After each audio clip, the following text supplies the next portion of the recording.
Šeit ir norāde uz Letu ciemu, un zīmīgais ir tas, ka pirms 2 gadiem šī Letu zīme tika atjaunota. Tā ir vietējo iniciatīva un arī bijušo iedzīvotāju radinieku iniciatīva. Ceļu norāda uz letēm atjaunot, un uz tās atkal ir rudā lapsa. Viņa bija, laikam, tur mednieki bija sašāvuši, gan viņu mēģinājuši acī trāpīt, un viss. Viņa tika aizvest ar smilšu strūklu notīrīta, un cik iespējams salabota, jo tā forma, un viņai ļoti izturīgs tas materiāls.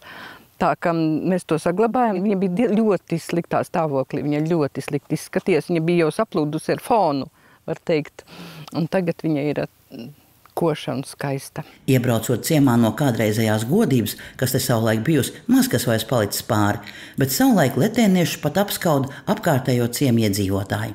Te mums bija sava republika. Tik karoga mums nebija.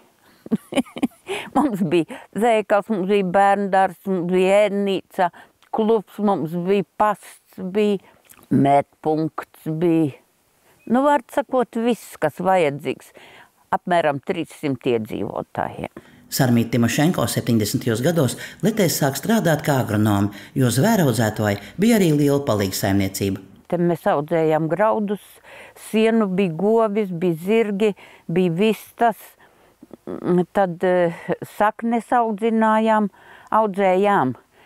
un tās mēs tā audzējām priekš zvēriem, bija burkāni un tos lobarības vietas govīm audzējām. Platības ziņā bija 540 hektāri.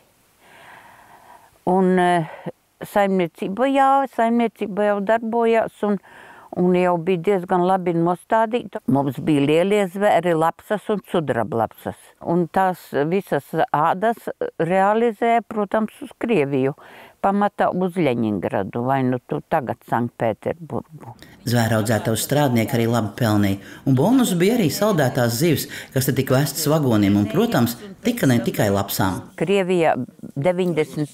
gadu beigās sākās krīze, kad dolārs kritās ik pa stundai. Un līdz ar to mums iekrita tā, ka tās ādas bija jārealizē, bet tur nebija par ko. Un tad mums tas laiks bija ļoti smags, nebija mums par ko algas maksāt. Cilvēki arī bija dabīgi, ka tajā laikā neapmierināti. Un tad tās ādas tomēr kaut kā gadījās viņas realizēt, bet līdz ar to kolhozi likvidējās, nebija vairs fermu. Gaļas kombināti vairs nestrādāja, produkcijas nebija. Zivīm tas pats sākās. Nebija ar ko barot vairs lapsas arī, ja? Jā, tā bija diezgan grūti. Daudz no zvēraudzētavas aizbrauc strādāt uz īriju, ciems paliek arvien klusāks. Zvēraudzētava gan tiek privatizēta un mēģināts atjaunot tās darbību, bet bez sekmēm.